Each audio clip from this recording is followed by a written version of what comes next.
CK ടോക്സിന്റെ മറ്റൊരു football ടോക്കിലേക്ക് എല്ലാവർക്കും ഒരിക്കൽ കൂടി സ്വാഗതം. നിലവിൽ ഏതായാലും ബ്ലാസ്റ്റേഴ്സ് ആരാധകരെ സംബന്ധിച്ചിടത്തോളം വളരെയധികം നിരാശ നൽകുന്ന റിപ്പോർട്ടുകൾ മാത്രമാണ് പുറത്തേക്ക് വന്നിട്ടുള്ളത്. അതെ, നിങ്ങൾ എല്ലാവരും ചിന്തിച്ച പോലെ തന്നെ ഈ വരുന്ന ജനുവരി ട്രാൻസ്ഫർ വിൻഡോയോട് അനുബന്ധിച്ചുള്ളതാണ് ഇത്. ഏതായാലും ഇന്നത്തെ ഒരു വീഡിയോയിലൂടെ നമ്മൾ പ്രധാനമായിട്ടും ചർച്ച ചെയ്യാൻ പോകുന്നത് കേരള ബ്ലാസ്റ്റേഴ്സ് എഫ്സിയോട് അനുബന്ധിച്ചുള്ള ഏറ്റവും സുപ്രധാനമായിട്ടുള്ള അപ്ഡേറ്റുകൾ മാത്രമാണ്. അപ്പോൾ ഏതായാലും വിശദമായ വീഡിയോയിലോട്ട് കടക്കുന്നതിന് മുമ്പായിട്ട് നിങ്ങൾ ഇതുവരെ ഈ ചാനൽ സബ്സ്ക്രൈബ് ചെയ്തിട്ടില്ലെങ്കിൽ ഇതുപോലുള്ള കൂടുതൽ ബ്ലാസ്റ്റേഴ്സ് ISL അപ്ഡേറ്റുകൾ ലഭിക്കുവാൻ വേണ്ടി എല്ലാവരും ഈ ചാനൽ ഒന്ന് സബ്സ്ക്രൈബ് ചെയ്യാനും വീഡിയോ ലൈക്ക് ചെയ്യാൻ കൂടി ശ്രമിക്കുക. ആദ്യത്തെ അപ്ഡേറ്റ് എന്നുള്ളത് നോഹ സദോയുടെ കുറച്ച് വാക്കുകളെ കുറിച്ചാണ്. ഇന്ന് നടന്നിട്ടുണ്ടായിരുന്ന പ്രീ മാച്ച് പ്രസ് കോൺഫറൻസിൽ കേരള ബ്ലാസ്റ്റേഴ്സ് എഫ്സിയുടെ ഭാഗത്തു നിന്നും ബ്ലാസ്റ്റേഴ്സിന്റെ പരിശീലകനായിട്ടുള്ള മിക്കാലിസ്റ്ററയും കൂടാതെ തന്നെ നോഹ സദോയ് എന്ന ഈ മൊറോക്കൻ സ്ട്രൈക്കറുമായിരുന്നു പങ്കെടുത്തിട്ടുണ്ടായിരുന്നത്. ഏതായാലും ഈ ഒരു പ്രസ് കോൺഫറൻസിൽ നോഹ സദോയ് തന്റെ നിലവിലെ അവസ്ഥയെക്കുറിച്ച് പറഞ്ഞിട്ടുണ്ട്. ഏതായാലും അദ്ദേഹത്തിന്റെ വാക്കുകളിലേക്ക് നമുക്കൊന്ന് കടക്കാം.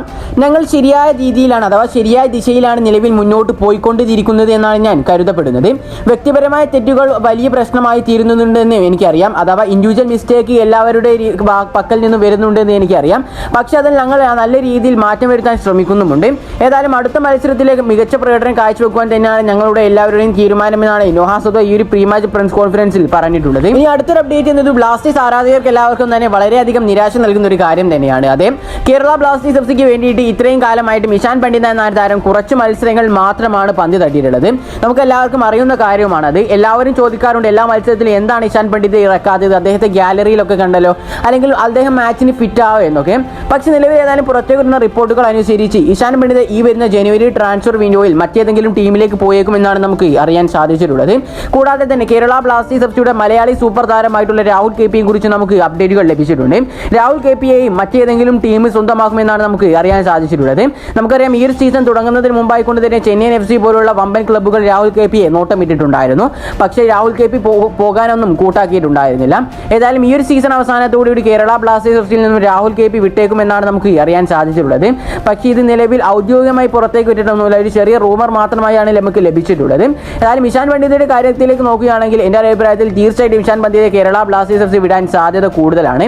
രാഹുൽ KPയെ സംബന്ധിച്ചിടത്തോളം ബ്ലാസ്റ്റേഴ്സ് ഈ ഒരു താരത്തെ വിടുമോ ഇല്ലേ എന്നൊക്കെ ഇനി അങ്ങോട്ടുള്ള മത്സരങ്ങൾ ബേസ് ചെയ്തിരിക്കുമെന്നാണ് എനിക്ക് പറയാനുള്ളത്. കാരണം രാഹുൽ KPയെ കുറിച്ച് നോക്കുകയാണെങ്കിൽ അദ്ദേഹം ഈ ഒരു സീസണിലാണെങ്കിലും ബ്ലാസ്റ്റേഴ്സിന് വേണ്ടിയിട്ട് വലിയ രീതിയിൽ ഇമ്പാക്റ്റ് ഒന്നും ഉണ്ടാക്കാൻ പറ്റാത്ത ഒരു താരം തന്നെയാണ്.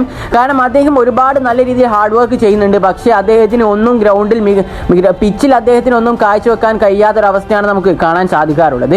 ഈ ഒരു സീസണിലെ അദ്ദേഹത്തിന്റെ ഗോൾ തന്നെ എടുത്ത് നോക്കുകയാണെങ്കിൽ അദ്ദേഹത്തിന്റെ ഭാഗത്തു നിന്നുള്ള ആ ഒരു ഗോളിന് യാതൊരു ഇമ്പാക്റ്റും ഇല്ലായിരുന്നു. നോഹ സദോയ് എന്ന ആ ഒരു താരം എടുത്ത എഫേർട്ടിന്റെ ഫലമായിട്ടാണ് അദ്ദേഹത്തിന് ആ ഒരു ഗോൾ അടിക്കാൻ വരെ അവസരം ലഭിച്ചിട്ടുണ്ടായിരുന്നത്. അതുകൊണ്ട് തന്നെ ഇത്തരത്തിലുള്ള ഒരു പ്ലെയറെ കേരള ബ്ലാസ്റ്റേഴ്സ് എഫ്സി നിലനിർത്തണോ, എന്താണ് നിങ്ങളുടെ അഭിപ്രായം? താഴെ കമന്റായി രേഖപ്പെടുത്താൻ മറക്കാതിരിക്കുക. അതേസമയം ഇഷാൻ പണ്ഡിറ്റിനെ നോക്കുകയാണെങ്കിൽ അദ്ദേഹത്തിന് തീർച്ചയായിട്ടും ഇനിയും കുറച്ചുകൂടി പ്ലേയിങ് ടൈം അനുവദിച്ചു കൊടുക്കുകയാണെങ്കിൽ അദ്ദേഹത്തിന്റെ ഭാഗത്തുള്ള മികച്ച പെർഫോമൻസുകൾ നമുക്ക് കാണാൻ സാധിക്കുന്നതാണ്. പക്ഷേ നിലവിൽ ഏതായാലും കേരള ബ്ലാസ്റ്റേഴ്സ് എഫ്സിയുടെ ഫോർവേഡ് നിലയിലാണെങ്കിൽ ആവശ്യത്തിലധികം താരങ്ങൾ ഉള്ളൊരു കാഴ്ചയാണ് നമുക്ക് കാണാൻ സാധിക്കുന്നത്. അതുകൊണ്ട് തന്നെ ഇഷാൻ പണ്ഡിറ്റിനെയും ചിലപ്പോൾ ബ്ലാസ്റ്റേഴ്സ് വിട്ടേക്കുമെന്നാണ് എനിക്ക് തോന്നുന്നത്. എന്നാലും ഇതിനെ കുറിച്ചുള്ള നിങ്ങളുടെ അഭിപ്രായങ്ങൾ നിങ്ങളുടെ കമന്റായി രേഖപ്പെടുത്തുക. ഈ ഒരു വീഡിയോ ഇവിടെ വെച്ച് അവസാനിപ്പിക്കുകയാണ്. കൂടുതൽ ISLനെ കുറിച്ചും കേരള ബ്ലാസ്റ്റേഴ്സ് എഫ്സിയെ കുറിച്ചുള്ള അപ്ഡേറ്റുകൾ ലഭിക്കുവാൻ വേണ്ടി എല്ലാവരും തന്നെ ഇപ്പോൾ ഒന്ന് ഈ ചാനൽ സബ്സ്ക്രൈബ് ചെയ്യാനും വീഡിയോ ലൈക്ക് ചെയ്യാൻ കൂടി ശ്രമിക്കുക. അപ്പോൾ മറ്റൊരു ബ്ലാസ്റ്റേഴ്സ് ISL അപ്ഡേറ്റുമായി ഞാൻ വീണ്ടും വരുന്നവരേക്കും എല്ലാവർക്കും ഗുഡ് ബൈ.